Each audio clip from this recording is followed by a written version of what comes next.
The Almajestar ride line for set 9 has finally been revealed, which is also the last ride line for set 9, and with it brings a unique twist to the Dark Irregular pressure playstyle that we've seen so far in Overdress.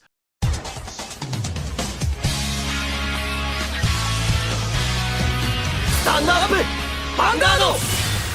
Hey Cardfighters, welcome back to another Cardfight update, and it's been a hot minute. I've been skipping over a lot of stuff for set 9, but usually either it's because every time something exciting is revealed, I don't have the time to make a video, or when I have the time to make a video, not anything exciting gets revealed. So yeah, it's basically that's going on. But don't worry, I've been working in the background on more exciting stuff it's coming out very, very soon. But bear with me in the meantime. That said, we have some more cars to talk about for Standard, which brings a new interesting ride line to Dark States.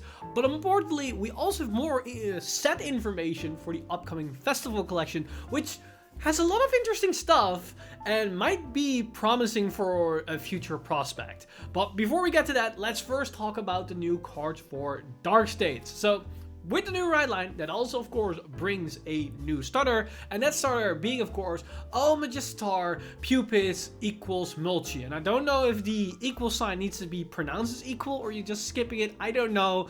For the sake of this video, I'm gonna say it as equals, and we probably learn in the future if it's supposed to be pronounced or not. And it's a generic starter, which means generic starter skill, so we can immediately move on and go to the grade 1. So for the grade 1, we have Almajestar Schwarz Sparta, and this grade 1 has the effect: although when the unit is rode upon by Almajestar, turn equals Dana, soul charge 2, and if a critical trigger will soul charge, draw a card. So a very typical skill that we've seen from Dark Regulars like effects. It's essentially a free soul charge that can potentially turn into a draw. Now this card immediately shows us to what this archetype is trying to do.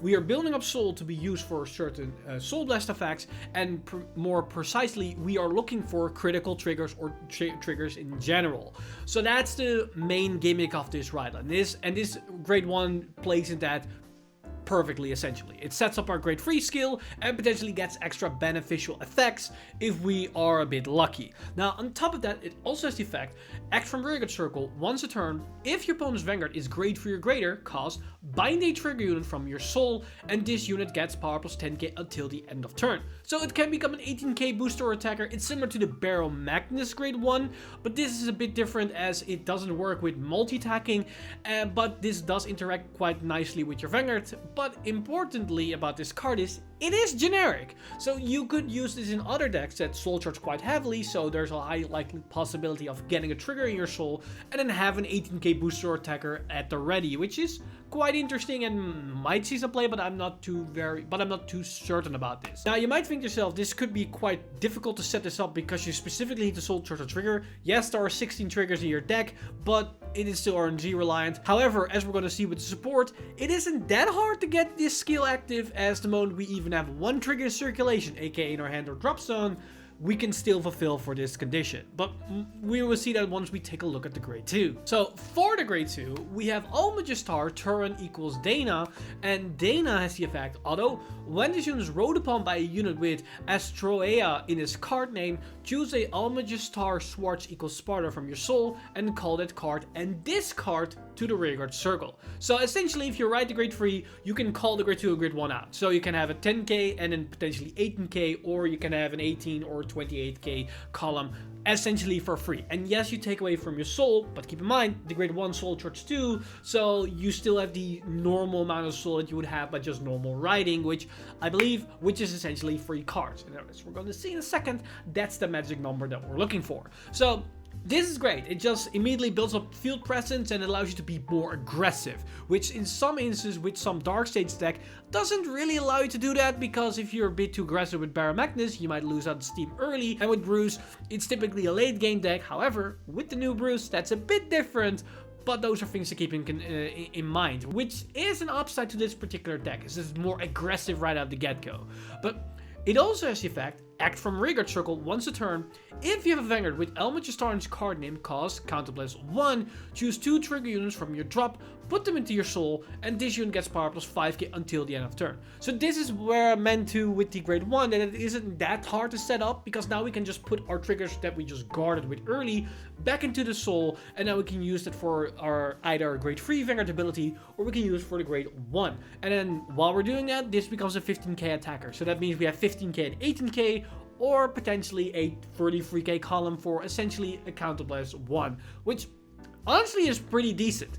And the great thing about this particular grade 2 is that usually when the right line cards have rearguard circle effects, either they're really bad, you don't want to play them in your main deck, or they're really good, but you don't want to take up too many slots of your deck to run other cards. In this case, you will always have access to the rearguard circle skills because of this grade 2, because you will always call out the grade 1 and grade 2 of your right line. That's what I really like about this particular grade 2 and this right line, as it opens up more flexibility. Now, I've been teasing about this grade 3 throughout this entire video, so let's move up to the grade 3, as we have the brand new grade 3, which is Almajestar Astoea equals Unica. And Unica has the effect, auto and Vanguard circle, when a trigger unit is soul blasted for this unit's cost, choose one of your units and it gets power +5k until the end of turn.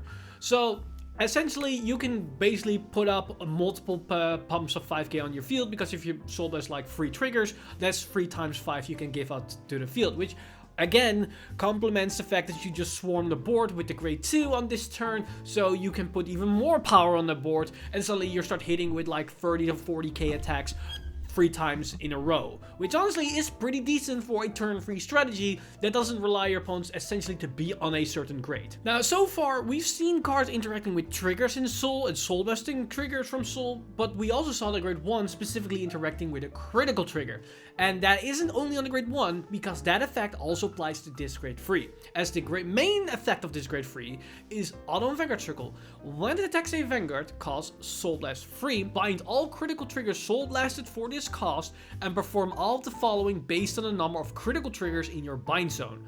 1 or more, choose one of your opponent's rearguards and retire it. 2 or more, this unit gets critical +1 until the end of battle. 3 or more, this unit gets drive +1 until the end of that battle. So essentially this card can get a pop a turn, attack for 2 criticals, and have triple drive, as well as giving power to the board. And that is honestly pretty decent for a very low cost of free soul. You might say, well, free soul, that could be hard maintenance to keep that up every single turn, but keep in mind it's Dark Stage, so we have a lot of soul charging effect, but also the grade 2 gives us 2 cards from the drop back into the soul every single time if we have triggers that can potentially fuel this, and we only need to see 3 criticals, as you might say, well, you are critical reliant, and with the standard rule of only being able to run 8 crit, it could be a bit of a high RNG factor of having 3 criticals, access to that, but in this case, you only need to see them 3, only those 3, and afterwards you can soul blast whatever you want, because it looks at the cards in your bind and not specifically what you're soul blasting, which is a good thing, because otherwise this could be a bit tricky to consistently fulfill.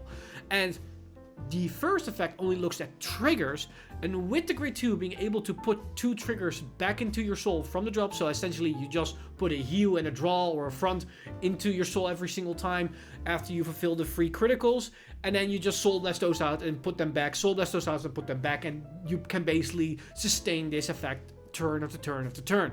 And because you're soul charging cards from your drop zone, that means you're not putting a lot of strain on your deck, which most soul charge / soul blasting mechanics have, and it allows this deck to be a bit better in the late game. And because you start attacking with a triple drive and double critical Vanguard that can potentially pump up a lot of power on the board, you want to go into those late games, because the longer the game progresses, the more those double critical big column swings hurt. Because one thing that this deck definitely suffers from is no multi-tech capabilities. So far as I'm aware, there is no actual rear guards that allow you to multi-tech on their own that are generic, that Unica can benefit from. So from the first look of this is essentially a free attack deck.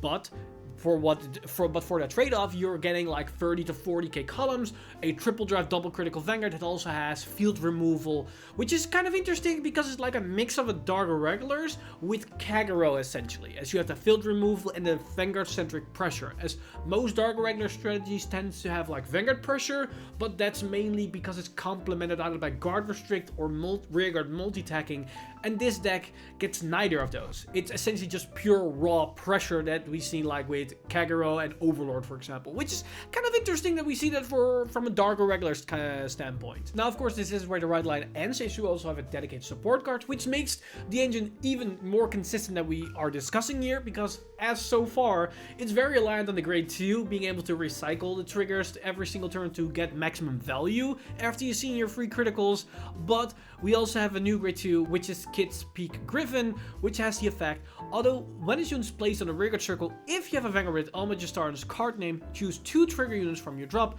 and put them into your soul. So it's the same skill as a grade 2, but now it's on place, but it is free, which is really going to be useful as it allows you to not use your counterblast. And also, that's an important thing, the Vanguard ability doesn't cost a counterblast, so your counterblast can be saved up for all types of other powerful rearguard abilities that might help you to soul charge, search your deck, filter your deck, or whatnot, which is a great addition because most Vanguards tend to also have the counterblast cost. With this case, it isn't, so it's also very hard to deny this deck for its place, which is honestly a pretty upside. But on top of that, this card also has the additional effect, continues a rearguard circle, guardian circle. If your bind zone has a critical trigger, this unit gets power plus 5k and shield plus 5k. So another 15k beater, which is very generic, but it's also a 10k interceptor or shield from hand, which is a great addition because usually the higher shield value cards are locked behind either pure defensive cards, which aren't that great, or have very